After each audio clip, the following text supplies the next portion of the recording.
Ben, bo día.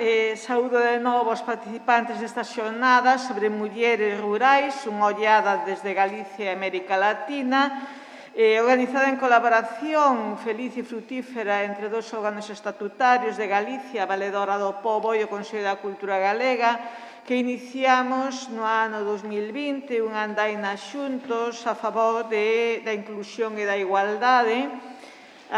Debería acompañarnos a Valedora do Pobo, Dolores Fernández Galiño, que disculpa a súa asistencia por motivos de última hora, pero manda tamén un saúdo afectuoso a todos os participantes e a todas as persoas que nos seguen. Saúdo tamén agradecida ao público que acode hoxe a esta cita para presentar as conclusións da xornada que celebramos o día 1 de xuño deste mesmo ano e tamén ás persoas interesadas que accedan aos vídeos e documentos que a partir deste momento seguirán figurando sempre no noso web accesibles para o futuro. Por que unha sesión específica de conclusións? Pois debo dicir que está no noso ánimo, no ánimo do Consello da Cultura Galega e tamén da Valedoría, naturalmente, non só divulgar coñecemento, como fixeron nas súas intervencións de forma espléndida o noso convidado e as nosas convidadas que interviron dende Arxentina, Ecuador, Estados Unidos e Galicia para falar da situación de mulleres de maneira global, porque a problemática das mulleres rurais ten moitos aspectos que son comuns a todos os países do mundo, pero tamén cunha ollada especial deitada sobre a problemática e a situación das mulleres rurais de Galicia, Arxentina, Ecuador, Guatemala, Honduras e El Salvador. Aproveito para reiterar os agradecementos e para pôr unha vez máis o Consello da Cultura Galega á súa disposición consonto o noso propósito de que esta sexa a casa da cultura de todos e de todas. Os participantes desde Galicia sábenno ben, pero quixera dicilo de maneira sincera, de maneira moi especial tamén para as nosas convidadas do outro lado do mar. Sempre terán no Consello da Cultura Galega unha acollida e a súa casa. Dicía que queremos non só divulgar coñecemento, senón propiciar o debate, o intercambio de ideas, tanto entre as persoas que participan nas xornadas como co público, un público sempre formado de xeito especial por persoas que teñen non só un interese específico no tema, sino tamén experiencias que compartir, puntos de vista interesantes, autoridade, por así decirlo, na materia. Por tanto, ese diálogo que nos procuramos cos públicos é sempre un diálogo enriquecedor que nos gusta incorporar tamén a nosa bagaxe cara ao futuro. Por iso, nas nosas actividades, queremos propiciar espazos en que se poidan establecer relacións, intercambiar información, conciliar puntos de vista, etc. É certo que a pandemia nos quitou temporalmente a posibilidade de facelo presencialmente, en directo, este intercambio, pero a cambio regalounos un novo hábito de intervir por medios telemáticos e iso foi o que buscamos de maneira moi especial tamén con esta xornada. Debo dicir que o mes que transcorreu dende o día 1 de xuño en que se produciron as comunicacións dos nosos convidados ata hoxe estivo dedicado precisamente á recepción de conclusións, sínteses, comentarios, etc. E tamén a facer esa síntese en forma dun documento conclusivo que presentará nesta xornada María Xosé Porteiro, que, ademais de ser a coordinadora da xornada, é a coordinadora do Centro de Documentación e Igualdade de Feminismos do Consello da Cultura Galega, que conduciu tamén desde a nosa parte esta xornada, vicevaledora do Pobo, por lo tanto, é a persoa que, de alguna maneira, mellor representa as dúas institucións que organizaron a xornada de hoxe e que teñen o compromiso de seguir traballando de maneira transversal en temas como o que nos ocupa hoxe. Probablemente esta non sexa a última xornada que dediquemos ás mulleres rurais, pero tamén haberá outros temas de interese mutuo en favor da inclusión e da igualdade que nos convocarán en ocasións sucesivas un diálogo que, como decía no inicio, se iniciou o ano pasado, pero que as dúas institucións estamos empeñadas en que teña un percorrido frutífero longo daqui para adiante. Por tanto, ten a palabra María Xosé Porteiro. Grazas unha vez máis pola implicación, polo traballo e tamén por estas conclusións que nos ofrece agora. Moitas gracias, Rosario Álvarez, presidenta do Consello da Cultura. Grazas tamén, inda que non está presente, a Valedora do Pobo, Dolores Fernández Galiño. Participaron neste encontro de mulleres rurais, unha ollada desde Galicia e América, voces procedentes de territorios tan distantes como América Latina e Galicia. Foron 6 relatorios que puxeron en riba da mesa a situación das mulleres que habitan en contextos rurais, sexan agrícolas ou marítimos. Un recoñecido xurista galego, Fernando Lousada, unha lideresa e voceira das mulleres rurais da América Latina, Luz Aro, dúas responsables de políticas de igualdade en Córdoba, Argentina, tanto en violencia de xénero como de discapacidade, Claudia Martínez e María Teresa Puga, unha experta en análise de procesos de guerra en Centroamérica e as consecuencias sobre as mulleres, como Carmen Álvarez Baso, e a maior experta galega en relación coa problemática das mulleres rurais con perspectiva feminista, Rosa Arcos, deixaron a súa ollada crítica e analítica sobre as circunstancias particulares que concorren no caso das mulleres que padecen unha discriminación interseccional por mor das desigualdades de xénero e a pertenza a territorios con peores indicadores de calidade de vida, como son as contornas rurais do interior e os labores propios de rexións costeiras. Daquela, despois de 5 semanas da súa inauguración, pechamos esta actividade, como dixo xa a presidenta do Consello da Cultura, organizada conxuntamente polo Centro de Documentación e Igualdade de Feminismos, o CEDIF, desta Casa, do Consello da Cultura Galega e a Valadoría do Pobo. Mais non queremos facelo sen facer un breve resumo da exposición destas realidades aparentemente diferentes, feitas desde distintas abordaxes, máis nas que atopamos algunhas coincidencias importantes que tentaremos expoñer de seguido.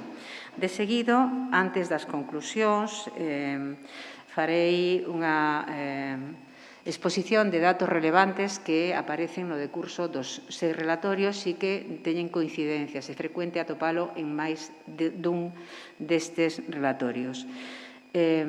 A idea de que as mulleres producen o 70% dos alimentos, principalmente desde as zonas máis desprotegidas, onde, ademais, fornecen de alimento ás súas familias.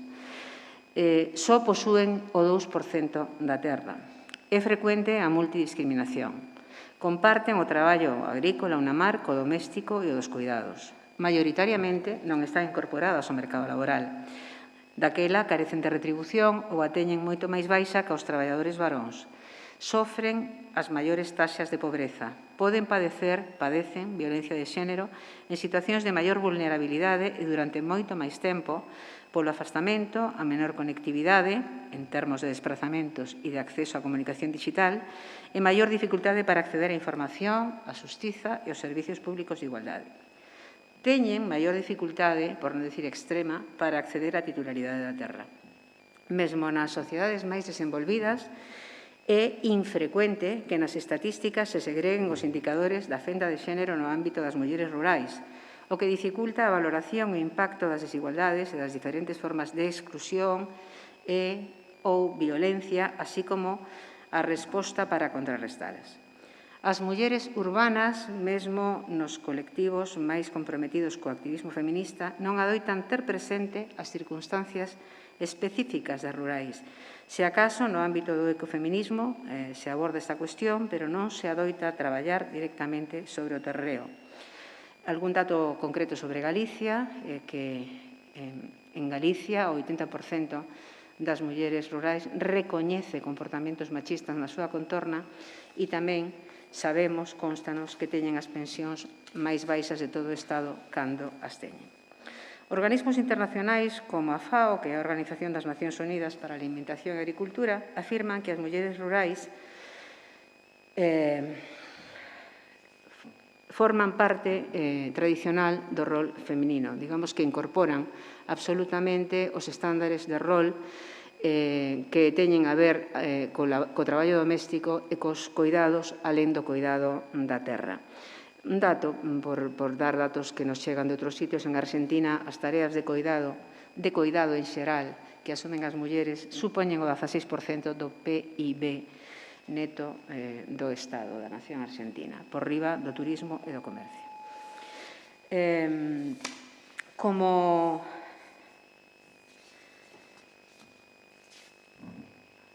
da análise destas intervencións, destacamos tamén que, ou percibimos, que non se ten avanzado legislativamente en medidas de acción positiva para promover o empoderamento e liderazgo das mulleres rurais nas organizacións sociais, laborais ou profesionais representativas, mesmo en actividades onde son maioría. Isto é un factor de graves consecuencias á hora de facer visible a súa realidade e confirma a multidiscriminación. Outra apreciación xeralizada é que aínda prevalece a subvaloración do rural. O desenvolvemento rural concíbese como un ámbito masculino, mesmo nas zonas onde as mulleres teñen unha maior participación. No caso concreto de países con poboación indígena ou afrodescendente, este é un factor de maior vulnerabilidade e desprotección. Digamos que estas son cifras, datos de contexto, iríamos a unhas conclusións que se podan calificar como tales. Destacar a incorporación da visión de xénero no ámbito formal das políticas ou leis, pero a pouca aplicación na vida práctica das mulleres, tanto no tema da exclusión da muller rural, indígena, migrante e tamén no enfoque da violencia de xénero. Houbo avances na xenda de xénero, pero poucos programas concretos adaptados á problemática rural e das mulleres que realmente incidan en cambios evidentes da situación real. Nacións Unidas debe considerar especificamente a problemática das mulleres rurais, en especial das mulleres indígenas, en todas as negociaciones de paz ou conflicto, sen importar se as partes negociadoras o contemplan ou o tomen en conta, en consideración a que as mulleres son o eslabón máis feble da cadea social, xunto cos nenos, coas nenas e as mulleres rurais e indígenas e migrantes, e todos eles conforman, insistimos, o eslabón máis feble dentro dese outro eslabón que significa seren mulleres. Non todas as políticas ou normas chegan a ter unha aplicación práctica ou implican un cambio real na situación das mulleres rurais, no caso concreto de América Latina, moi particularmente nos colectivos indígenas e, en xeral, nas inmigrantes. Polo tanto, deben de facerse programas de discriminación positiva específicos e especiais para estes colectivos. Non é verdade que un talle único serva para todas as poboacións. Cada programa debe ser específico para cada poboación, atendida de xeito que poda haber e medirse impactos e resultados. O aporte silencioso das múltiples xornadas que realizan as mulleres é máis agudo na poboación rural. O recoñecemento deste aporte e a revalorización do rural e o indígena é urxente.